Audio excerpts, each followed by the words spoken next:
I can't hide myself. I don't expect you to understand. I just hope I can explain what it's like to be a man. It's a lonely road, and they don't care about what you know. It's not about how you feel, but what you provide inside that home. Being a man is what you make it. You can't always live up to expectations. You try to please everybody while you struggle, so you fake it and end up out of balance, compromising situations. As a good man, do what he should, man. Give everything he has and do everything he could, man. You might find yourself feeling all alone inside a house you built that you don't recognize as home.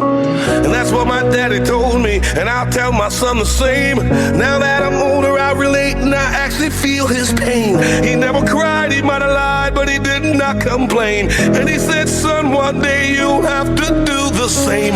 I'll get emotional when I stop and think and I look around beyond the county lines of my small town. I think about all the men out there who feel like I do now, who are screaming on the inside but won't ever make a sound. I can't hide myself. I don't expect you to understand. I just hope I can explain what it's like to be a man. It's a lonely road, and they don't care about what you know. It's not about how you feel, but what you provide inside that home. Don't give up, keep fighting. As a man, our sun is our horizon, and our father's actions play a role, and we end up like them. So they can't let us see them hurt, cause we'll embody what they do and start a generational curse. No wonder most men are so depressed, all the things that they can't express. They go to war, get thrown on the shelf, then go back to war with their mental health, then grab that bottle and ask for help, try to pull themselves out of hell, then fall back down and then realize that they're gonna have to do it themselves. It's the circle of life. As a man, you provide. They don't know what you're worth till the day that you die, and that's when they start crying. Then move on to a man to confide in. That's why we feel we can't hide ourselves. We can't hide ourselves. We don't expect you to understand. We just hope we can explain what it's like to be a man. It's a lonely road, and you don't care about what we know. It's not about how we feel, but what we provide inside that home. Inside that home. That home. That home. It's not about how we feel, but what we provide inside that home. Inside that home.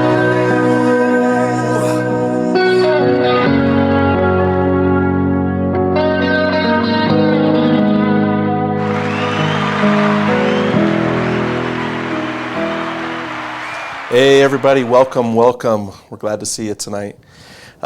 Just want to welcome you to our Husbands and Fatherhood Building Foundations of Strong Family Ties.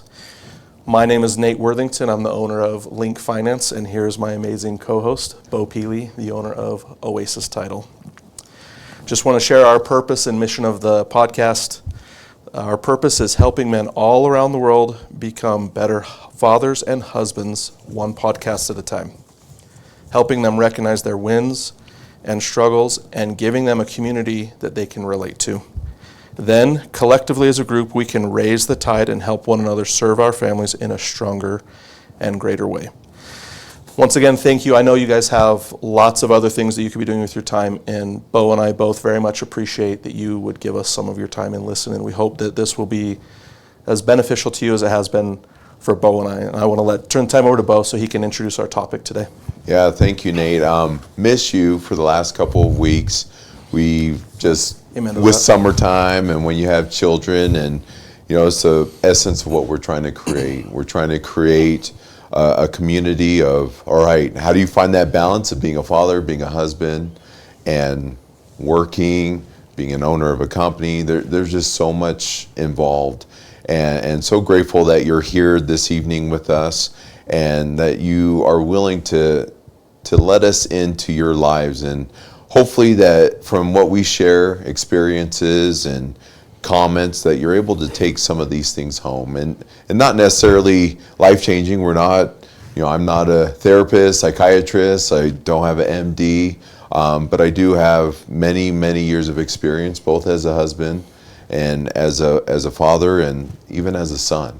And we have, a lifetime experience of being a man, and the growth and development to get us to this point. And today it's a very near and dear topic, I know, to you, Nate, and to myself, as I've experienced some things in the past. And our topic today on this episode is mental health for men. And I came across this quote. It's from Noam Spencer. Mental health is not a destination, but a process. It's about how you drive, not where you're going. And as I think of that quote, it's we all want to get to a destination so we could say we accomplished that. But we don't have to go through all that stuff that we just went through, right? Mm-hmm. We've overcome. We've climbed that mountain that's so steep and so arduous, and now we're to this point where, hey, we're good. And mental health isn't, you get to that point and you're cured, right? Mm-hmm. It's something we always have to be aware of. We always have to, be on the lookout of where we're, as we check in with ourselves, how are we doing? Mm-hmm. Are we really doing well? And for me, today I want to touch on the topic of anxiety. For me, I experienced this about 2.5 years ago. I remember I was just down the street eating lunch with a client. And I've had many probably moments like this, but didn't really define to me what I was really going through. Wasn't recognizable? Wasn't recognizable until I felt like I was having a heart attack. Mm-hmm. Like it was one of the weirdest things. I was at Wingers, like I said, right down the street from my office. That's maybe what did it. That's probably what it was. Yeah, it was more a stomach issue. Just kidding, Wingers. Yes. We like your food's great. Just kidding. Love the Tuesdays, the Wing Tuesdays.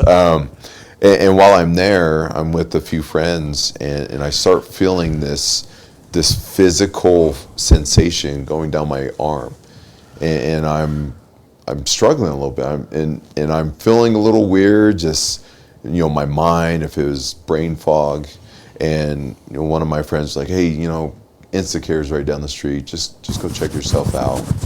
Ended up going there, was nothing. It was just like, all right, you're good, vitals are good, everything checks out. So I actually went right back to lunch right after that Instacare visit. Mm-hmm. And then subsequently ended up going to get a physical, and went to my primary care physician and gave me a questionnaire. And as I'm answering this questionnaire, as I'm sharing some of the feelings and things I went through, instantly just gave me medication. Gave me medication to cope. And, we kind of went through the series of, all right, let's start at this dosage, let's go to this dosage, let's go to this dosage. And felt good. Like it, as my wife would say, it made me a happier or more calming person, less irritable.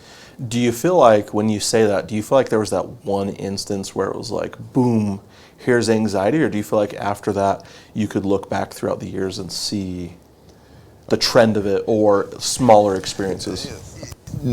Until something comes to the surface of your life, you're never looking at something. Like, for example, when we are preparing for this topic today, all of a sudden now in our lives, we're looking for moments, right? We're looking, how would this apply to this situation? How would this apply to this situation? So I didn't know. Okay. I just didn't know if you could look back and see. But I started looking back. I started, could this have been anxiety? Could this have been, stress? We all deal with stress. I'm a business owner. I'm a father of 5 children. I have a household to protect. And so the stresses of life will always be there.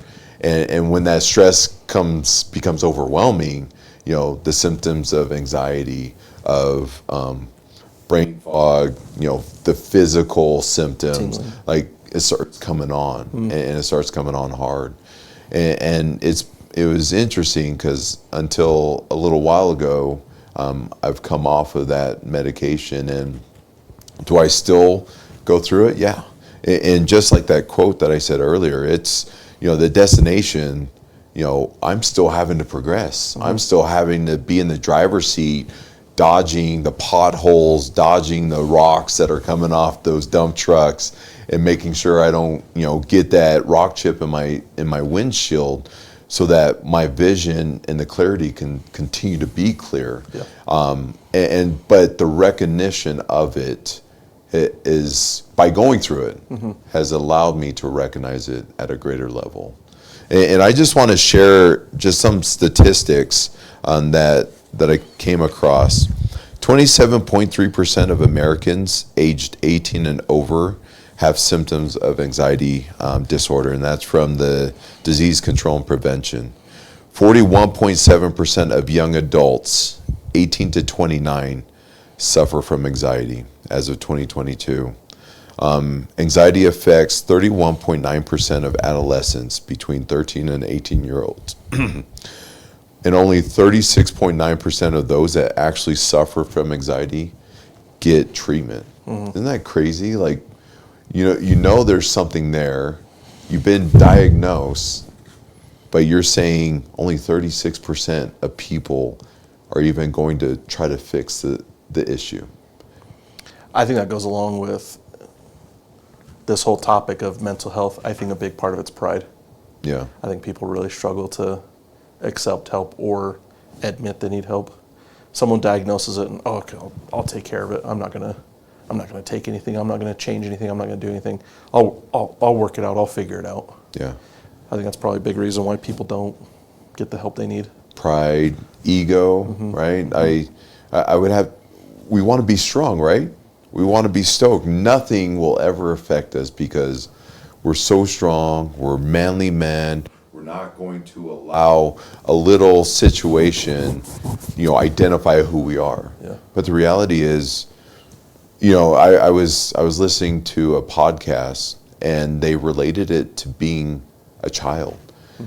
Now, when it comes to your child and they're suffering, how do you treat your child if they're suffering? Whether it's anxiety, whether it's some sort of trauma, Nate, when it comes to one of your girls, like, how do you treat them when they're facing a situation like that?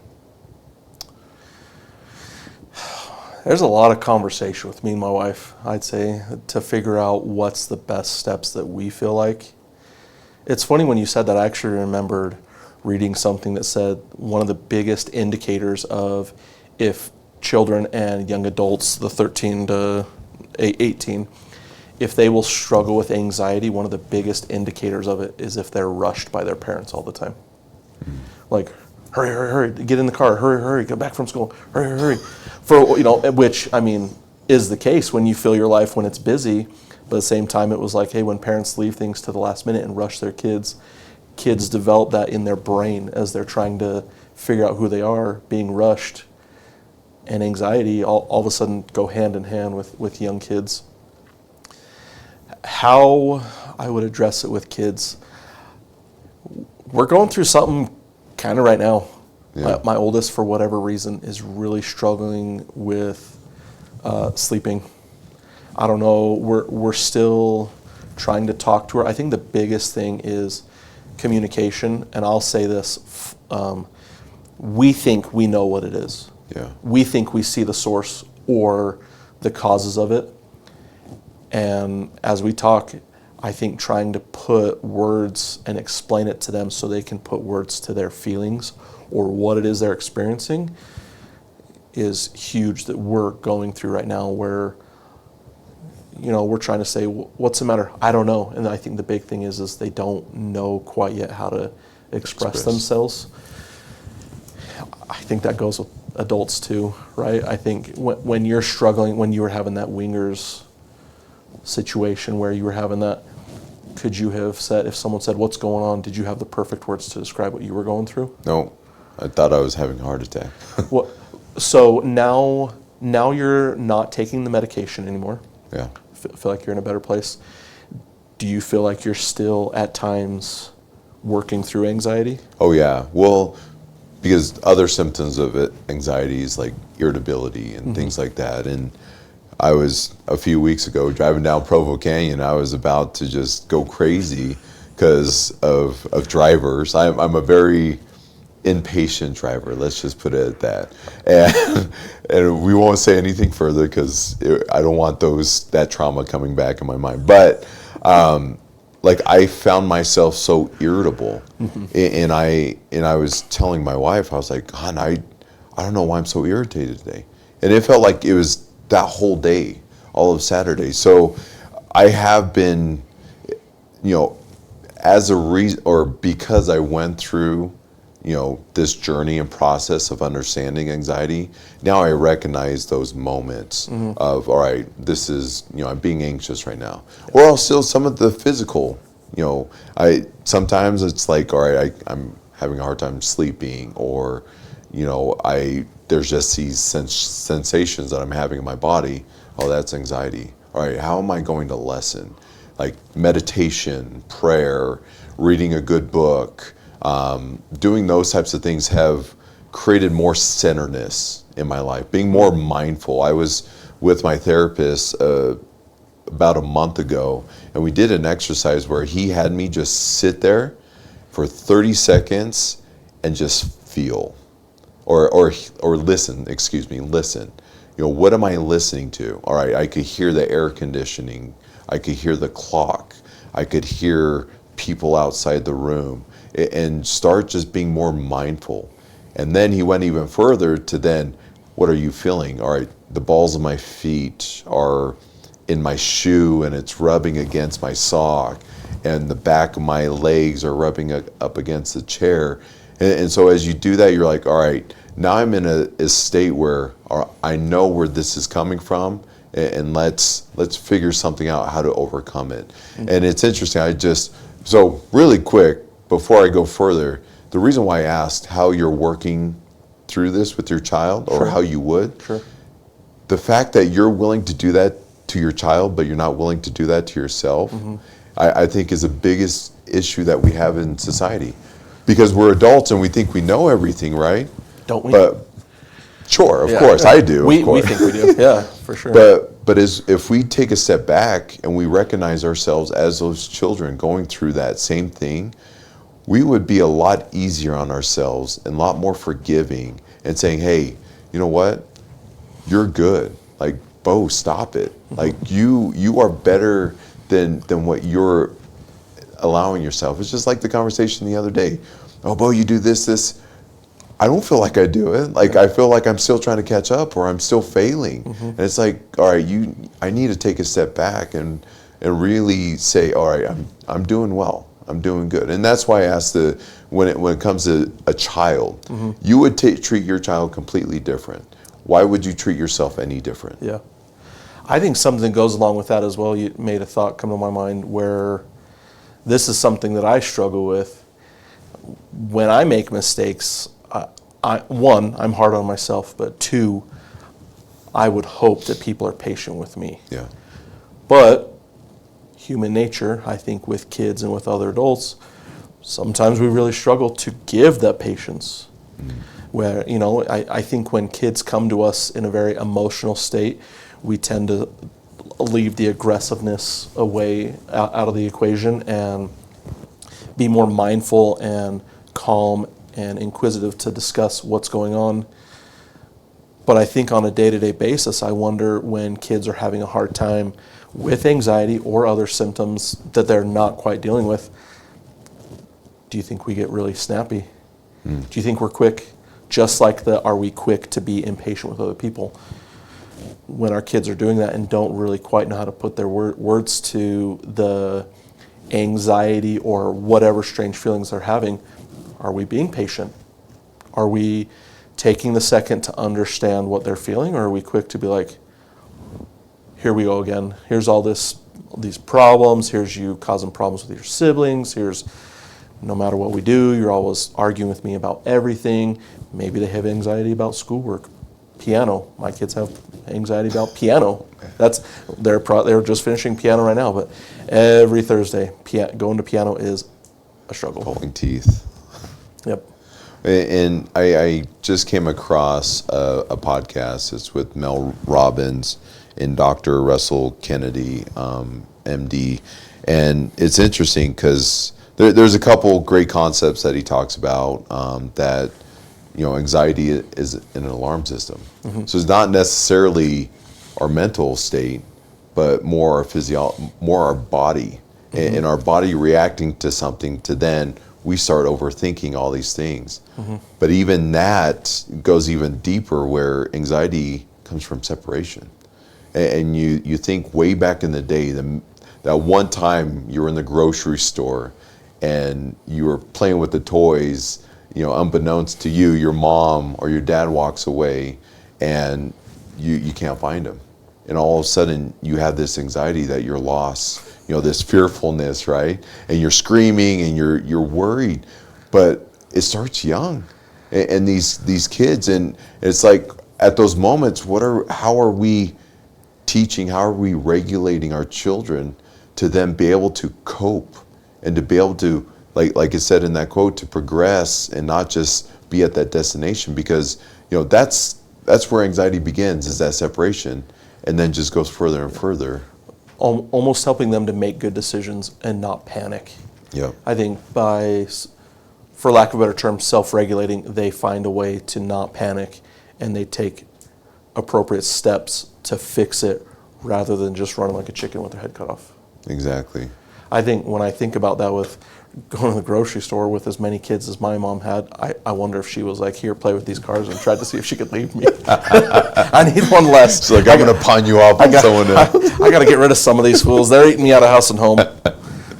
No, but anxiety, I think we all deal with it at a certain level, from stress to anxiety to all these, different mental health issues. But anxiety, I feel, is kind of your basis, right? It's where things are going to start and could progressively get worse if not being attended to. Mm-hmm.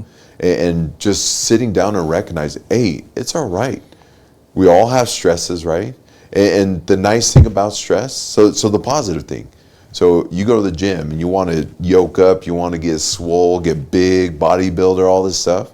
What do? You work that muscle till fatigue. You're stressing it out so that growth occurs. Mm-hmm. So stress is a great thing, but it also needs to be regulated, right? You need to recognize, all right, I'm coming to a place right now that I just need to hold off. Mm-hmm.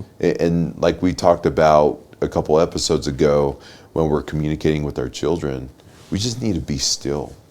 We need to be mindful of where we're at that moment, and just slow down. I think, with technology, AI, all these things, we're just going at it, trying to just get through life and be quick about it.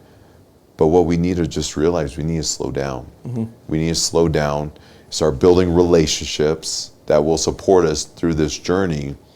But we also need to have that relationship with ourselves. Because when we don't, like I said, anxiety could be that basis, and then we can move on to worse situations, such as depression. Yeah. To echo what Bo said at the beginning of this, as Bo and I sat down, how many months ago do you think it was to start this? Probably 4 months ago. Yeah. 3-4 months ago. And you had this vision. This is I have to own it. This is a Bo vision here of having this podcast. I'm just grateful that you let me come along with you, drag me along, if you will. No way.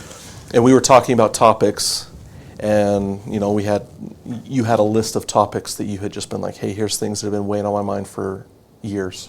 I think you said 2 years you've been thinking about it. And I said, my number one topic is that I think I want to talk about and address is mental health. The reason being, most of the people who listen to this who are family and friends have a history to know to understand more in depth the things that my family and myself have gone through. I'm very passionate about mental health, being that I struggle with it. It is, I don't want to go as far as saying it's hereditary, but my family has really struggled with it in the sense that I have 3 immediate family members. I have 2 brothers and my father who have committed suicide. Direct family members. My dad passed away when I was very young. I don't want to say fortunately or unfortunately. I don't have a lot of trauma from that because I don't actually have any memories of my biological father. I was raised by my stepdad, and to me, he just was my dad. I had one brother that passed away. I'm the youngest of 10. He was just above me. He was number 9. In September of 2014, he took his own life, and it's a very difficult thing to understand. I don't think anything ever prepares you for it. I think as you deal with it, I remember when I was younger and you think about like, oh man, what if my friend died, or what if my mom died, or what if this person died? And nothing prepares you for the finality of it. That is a very harsh and abrupt separation. And I think that having my brother, he was 2014, I think he was 26. He was almost 27. So I look back, and I mean, at the time he's older than me, and you think about it, but I look back, having just barely turned 35, I cannot believe how much life he still had ahead of him, and how badly I wish that he could have got the help that he needed. I then had another brother just in November of 2022. I think had a lot of influences, was going through a little bit of a difficult divorce, trying to figure out a way how to co-parent, build relationships outside of that. He was active military. I don't think the military had a cause in it. People, I think, talk about a lot how veterans need the help. I think the mental health issues that he struggled with, I don't feel that they were a cause from military. I think it was from issues from, I shouldn't say I think, I know it was from issues from my dad passing away when he was about 8 or 9 years old. That was a very traumatic event for him. And my other brother passing away, it was also, I think he took it extremely personally, and it was really difficult for him. And so because of that, I would say it was not but 6 months after that I started to really, really nosedive mentally myself.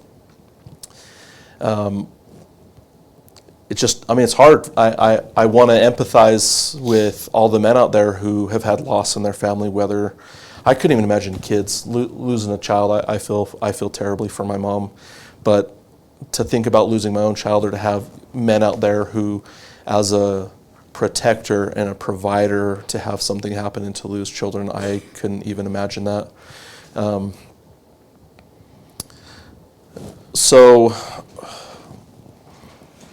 when we were discussing this earlier today and we're talking about mental health, I looked at it in 3 stages: anxiety, depression, and leading up to suicide, where I've struggled with that. Do we have questions in the... Yeah, go ahead. And So I feel very passionate about this, and being men, I will vouch for this. I'm a larger fella, and I think we all wear it on our sleeve that we are tough. We cannot, should not, and won't ask for help. And I have to say this as someone who finally hit rock bottom. Men, you need to understand it's okay to not be okay. We have to change the stigma of what depression and suicide looks like. I know for a fact, as I have struggled with my own depression, where this is something that, as we were discussing this last night, I was very cautious to discuss or say where I think, unfortunately, I'm not saying those who do it are selfish. I think, unfortunately, suicide is a selfish act, and we looked at the definition of it, and it's lack of concern for oneself or others, and focused on oneself. Where you're in such a deep pain that you're looking for a way out, and I just, as looking at my brothers, you go to their funerals and you deal with this stuff, and you just wish, man, you see so many people, the outpouring of love, and I think people just don't understand when they're in that terrible spot how many people need you. My one brother who just passed away in 2022, there is still hardly a day that I go without missing him or thinking how nice it would be to have a discussion or to do something together. I was looking up a couple different definitions. So when you talk about depression, it's described in psychology terms. It's a mood or an emotional state that is marked by feelings of low self-worth or guilt and a reduced ability to enjoy life. I think that kind of hits home where, just out of curiosity, do you feel like you've gotten to a point in life where you've experienced depression where things that are enjoyable or were enjoyable are no longer there for you? That's a great question. Do you think anxiety kind of gets to that point for you? Yeah, well, you feel like you're just going through the motions. It's just another day. It's not, to your point, it's not enjoyable. You feel defeated, right? Mm-hmm. And so do I still have those moments?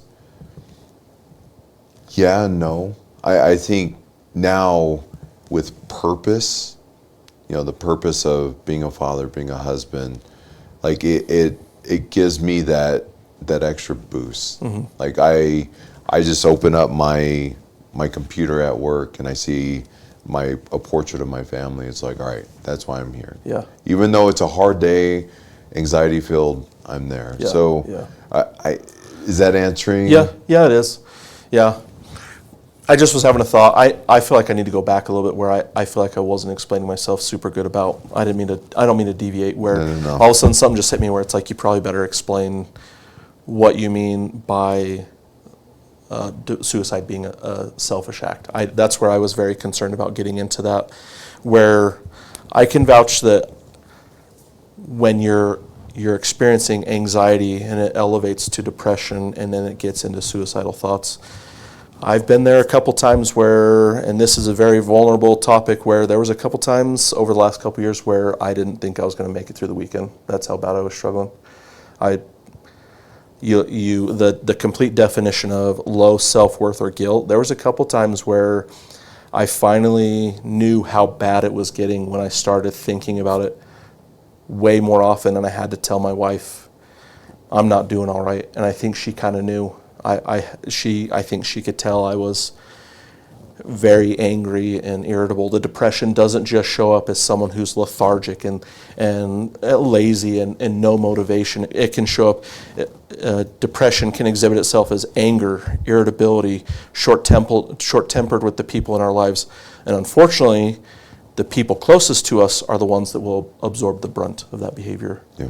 It's not generally the person down the street or someone at work. The people closest to you are the ones that will be exposed to that. So would you say the depression, so you're saying right after your second brother, back in 2022, shortly thereafter, that's when it started getting hard, right? Oh, for sure. Now, is it because you're thinking so much more about it, you're always going back to it, you're like, what type of, like, were you... Causes, you mean? Yeah, what was triggering that? Overall, you would, your brother passing away, Yeah. right? And Yeah. missing him, Yeah. and being angry at the situation. But what other things, is it just a pile? Is it work? Is it family life? Is it, driving down the road and someone cuts you, Drives down the canyon and someone cuts you off and you get mad? Yeah, no one does that. But I think it's all of it.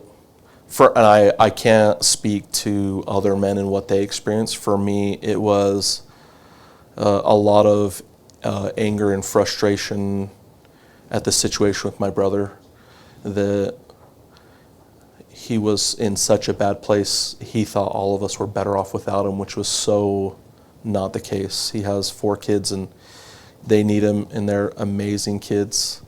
And I just was mad. Like, honestly, I was really mad that I had to experience life without him. The only way that I can explain a big portion of what I felt was I honestly felt like a part of me died and was missing. Like, it's almost like when you have an illness or a cancer or something. I just remember for months, and even now I feel a little bit better now. I think the adage, time heals all wounds, or will help heal. I mean, obviously you still don't have the scar, but let's, if you mind. No. So you feel like you've lost a part of you. Like I can't even imagine. Like, I think of people that lost a limb, or are like trying to imagine that.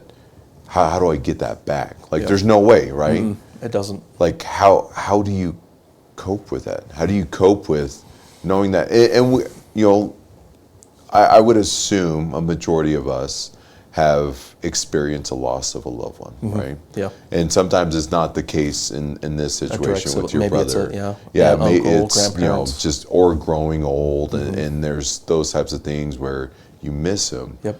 But where you're saying you've lost like a part of yourself, how do you get that back? And it sounds like you're still on this journey. Yeah. But what are you doing to bring that old Nate back, right? To bring that old self that gets you going through the day? Oh, man, that's a really good question. I think you, as a husband and father, the relationship there is replaced with purpose with your kids and my wife. I think I realized I had to really lose myself in my relationship with my wife and kids. I just had to say, this is me, this is where I'm needed, this is what I have to be here for. And I've kind of skirted around it a couple times, but when you're in anxiety and depression, you can reason with yourself. You're like, oh, man, I just hate this. I'd love to do this, but I know it's not the right thing to do. But man, I'd really love to never show up to work again. Or man, I'd love to just tell my boss what to say, or tell him off. Or I'd love to just yell at this person. My neighbor's dog is just so done with it. Whatever it may be, you can reason, and you understand the impact of your decisions. I think there's a certain level where your mental state, whether anxiety, depression, and all of a sudden once you go right beneath that, having been in that situation, you forget reason. On the outside, I look at it, I'm like, man, I got a wife and 4 kids. I could not do this to them. They need me. But there's times when the depression just got so a hold of me that when I dipped below that, I genuinely thought they'd be better off without me. I genuinely thought no one would miss me.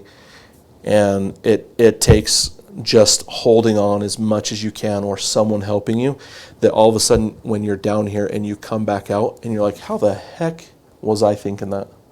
How the heck was I even there?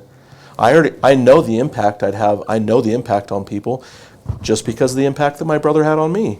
Yeah. When you lose that part of yourself, and that's where I appreciate coming back to it, is where I say suicide is selfish. It's because when you're here, you're not thinking about the impact of other people. You're not thinking about the impact on yourself, your spouse, your kids, your family, work people. So a thought just came to mind. So Stephen Covey wrote a book, 7 Habits of Highly Effective People. And one of his exercises within this book is to write a eulogy at your own funeral. So if you're at your own funeral, you had a friend, you had a work associate, you had someone from the community, and you had a family member write about you and who this Nate is or who this Bo is. Do you think an exercise like that would have enough impact to snap you out of those moments? Or is it just you're so far down deep in it that it's going to be hard to get up and out of it? I think time, time will get you out of it. For me, I mean, you're talking maybe a day or two, kind of that real deep lull.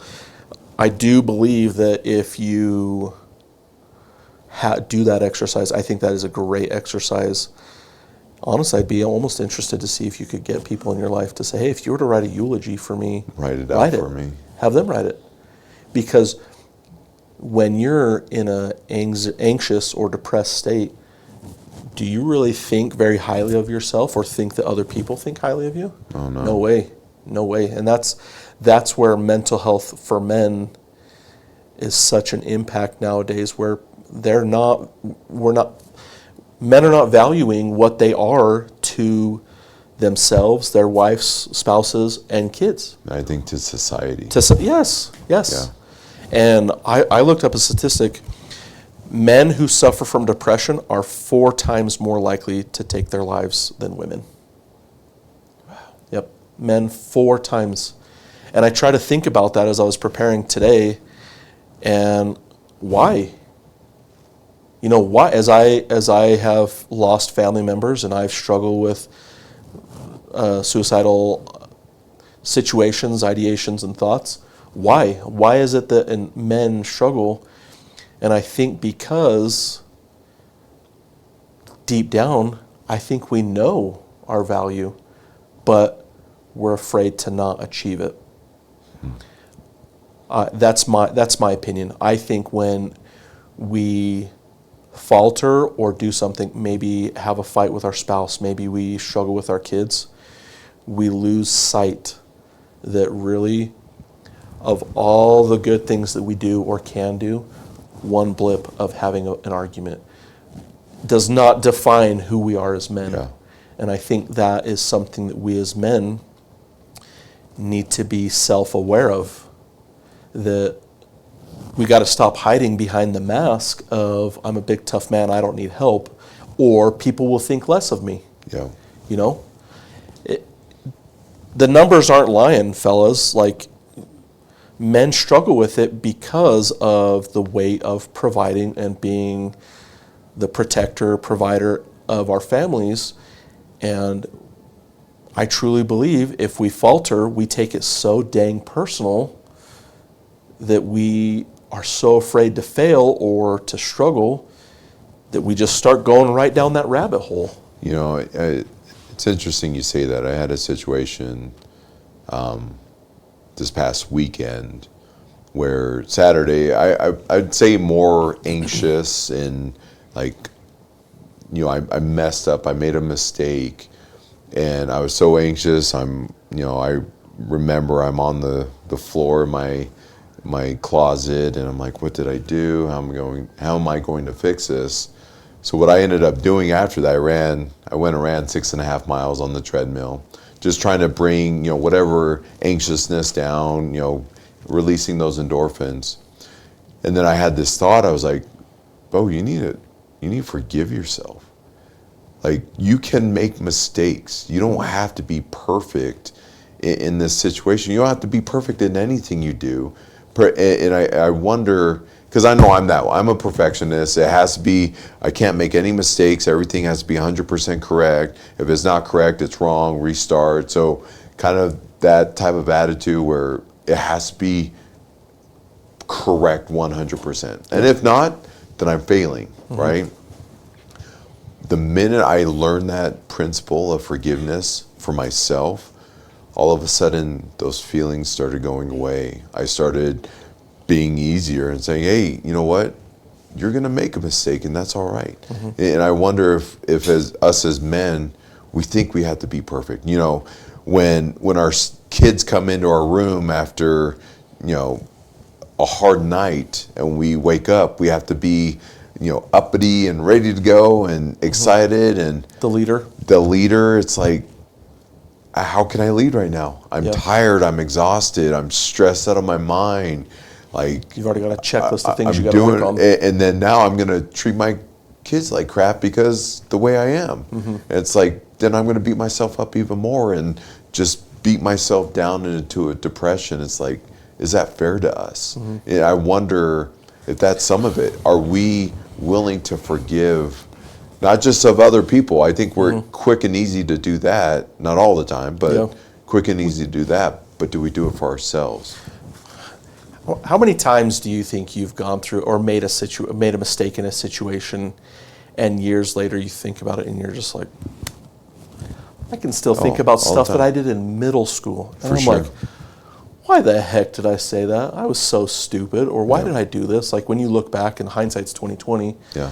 But we are, as men or as human beings, we are our own worst critic. Yeah.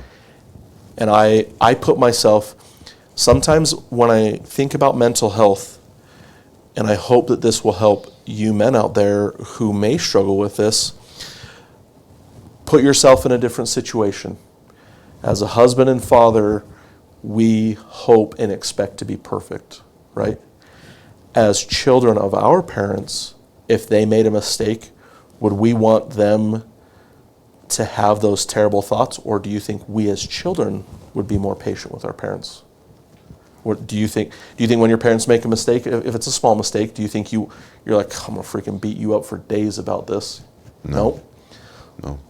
And we hold ourselves to that standard, but we don't think about, for our kids, we're like, oh my gosh. And I think about it, but I think it's also good to be mindful of, like, man, I got to do better. So just do better. Yeah. Just try to do better, but don't let it control you. And I think that's the problem, is we let it control our mental psyche, who we are, what defines us, our value, where our kids are like, yep, you yelled at me. Hopefully it doesn't happen more. Hopefully it happens less. I almost feel like they're like dogs sometimes, right? Forgiving. I think dogs are like the most forgiving animals. Yes. Then you have your children. Yep. That they love you. And that's been the biggest gift of my life. Has been my wife, of course. Can't ever leave my wife out. But it's been my children. Yep. Like, I could go there and you look at them, they'll smile. Yep. And they'll say, hey, Dad, I love you. And you're like, wait, you love me? Like, can I accept that love? Yeah. And then, you're hard on yourself again. It's like, yes, you can. Yeah. Like, they truly do. And they teach you. And I tell people all the time, like, yes, I just turned 40 a couple weeks ago.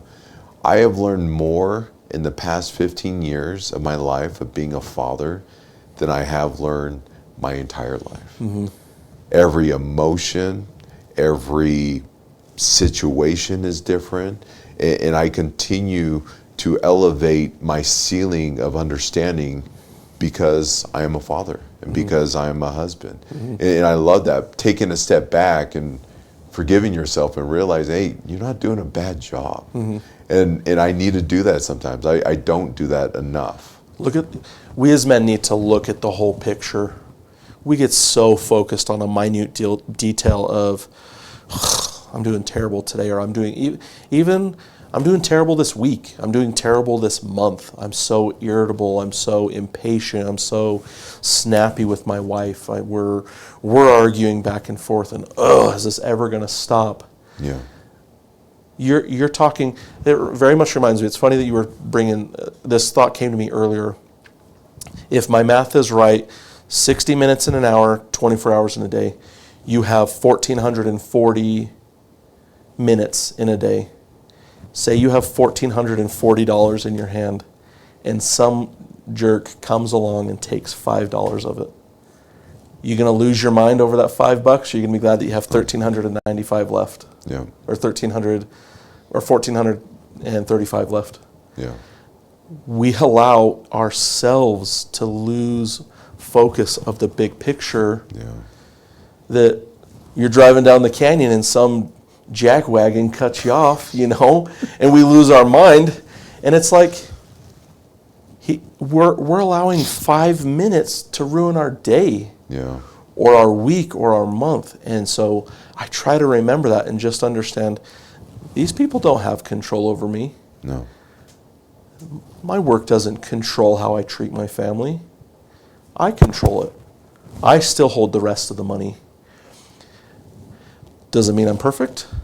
So far from it. Yeah. Ask my wife and kids. I saw this exercise and it said questions to ask your kids before it's too late. And I asked my oldest two and I said, when you go to school and someone asks you about your dad, what do you tell them? How do you explain your dad? Oh, wow.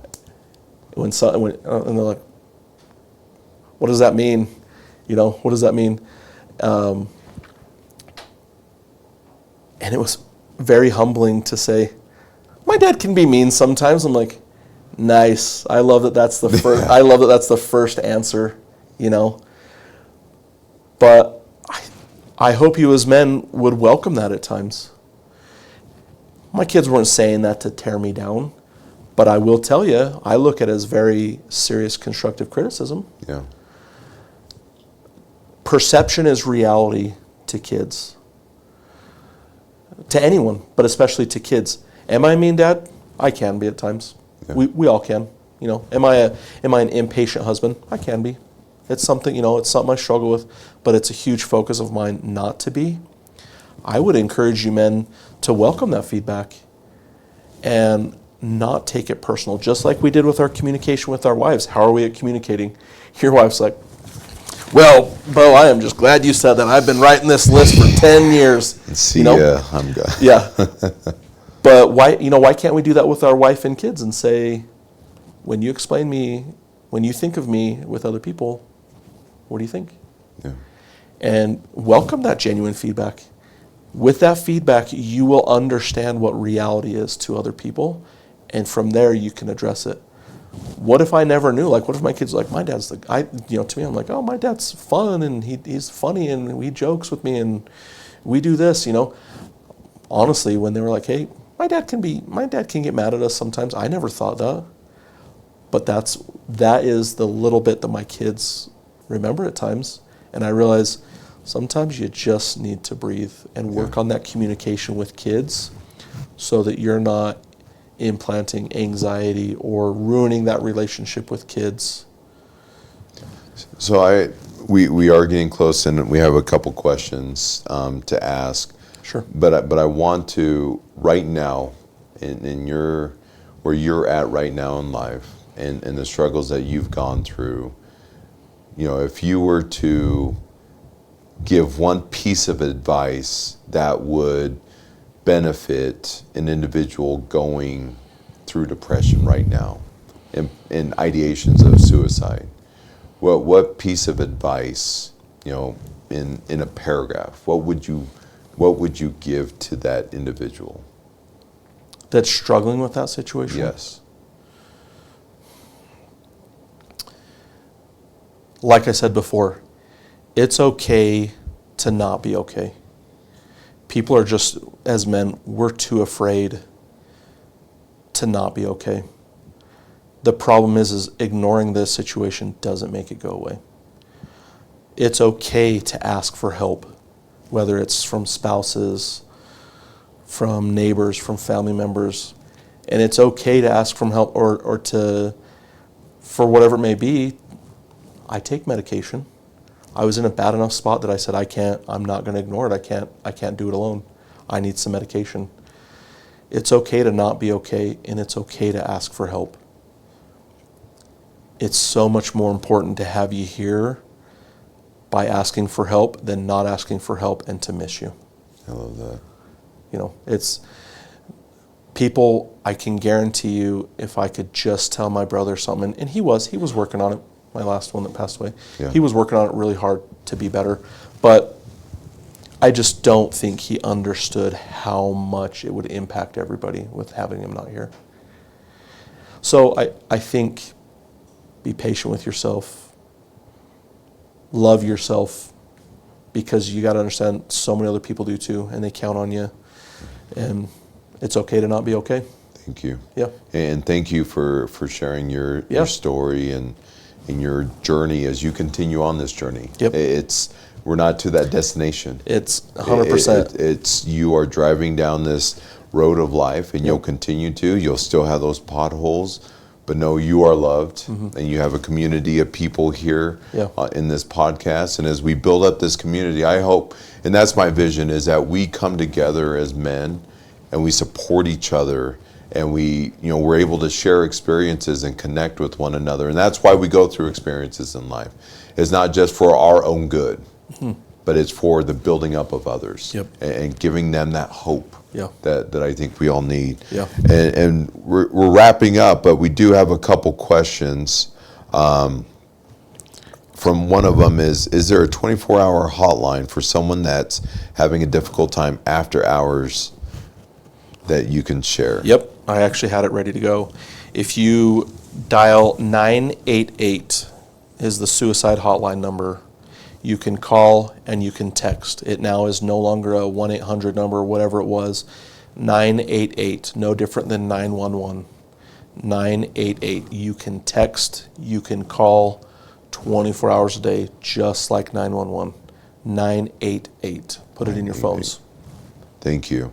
Another question, these kids that are facing incarceration, how often is a mental health professional involved in the sentencing part?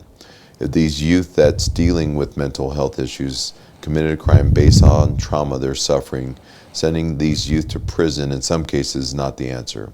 So how often, if at all, are mental health specialists involved in these situations? It's a great question. It's a great question. I don't know the answer. I don't either. But I was just invited to be part of a panel and it's being put on by the state, by our Governor Cox, where a bunch of men with different backgrounds are coming together. And these are the types of discussions. My understanding is that this task force is tasked with this very thing, that we're going to start looking into that. Laws are going to start being passed, start being written in legislation, so that we're looking at all aspects of mental health, of situations that come across. And so that is something that is being looked at. And I know they care. It is a big thing. I was just given some information. I'm looking at statistics, and I just found out, with the Pacific Islander, Hawaiian Native, as far as thoughts of suicide and other things, is very, very high in our culture. And we're actually the highest in a different age bracket. And I would have never imagined that people of my culture are looking at other ways to get out of the world, and such a loving people. And so, yes, to answer that question, things are happening. Now, like everything takes time, but be a friend. I think what I've learned as we've prepared for this, relationships in anything are key. If you have a family member, if you have a friend, go build a deeper, meaningful relationship so you can be part of that community, part of that tribe that could potentially, not necessarily saying you're going to pull that individual out of that situation, but you could be a little resource or a tool or instrument. Yep. In preparation for this, we discussed that last night, and I think that was a huge thing, where social media has such an impact on the younger age with mental health. And even with the older age, I think we're so focused on social media, what life looks like, what we want it to look like, but it's not real. Yeah. And I think we're so focused on what other people, our followers, or what these people think of us, that we've lost sight of those deep, intimate relationships, friends, family, that relationships have started to become superficial, and you don't have that support group for yourself, and you're not that support group for others. Thank you. It's important that we have those deep, meaningful relationships. Forget social media. Yes, exactly. And we have to close, If you have any other topics you want to discuss even further, we do have some doctor therapists and others that will be coming on the show in the near future. So we would love more topics to discuss in situations like this. But we would like to thank Everyday People, the Utah Pacifica chapter, and CMB Productions for putting this podcast together. If you find this podcast helpful, please share with your family and friends. We can only grow as a community if you share with others. We will be sharing more content about husbands and fathers on our Instagram pages, Bo_Peely and Nate Worthington 10. And don't forget to share the Husband and Fatherhood Facebook page. I'm Bo. And I'm Nate. And have a wonderful evening. See you. Thank you.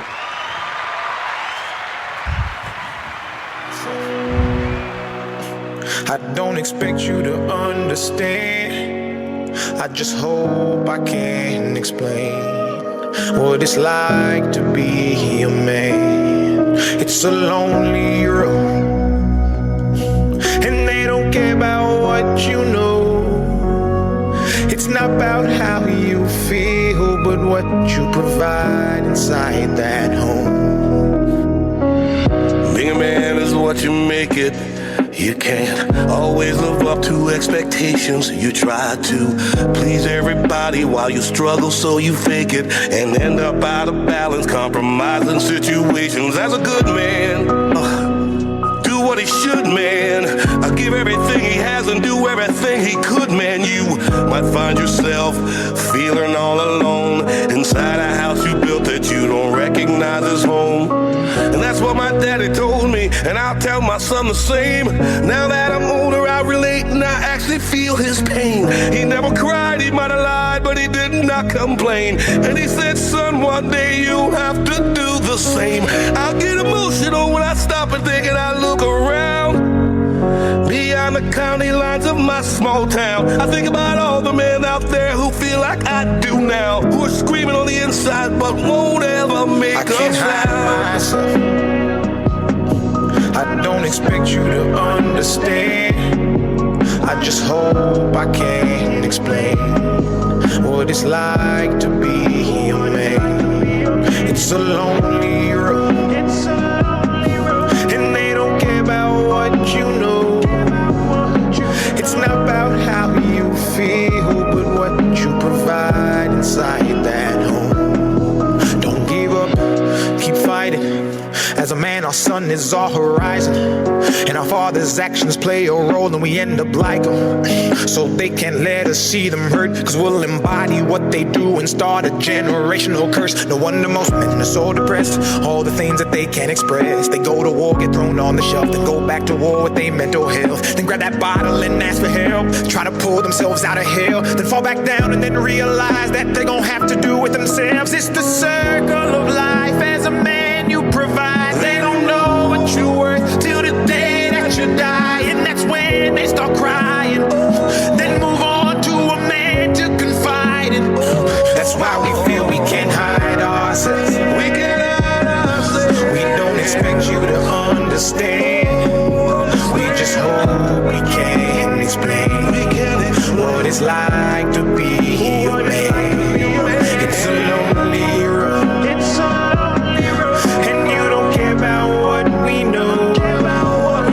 It's not about how we feel, but what we provide inside that home. Inside that home. That home.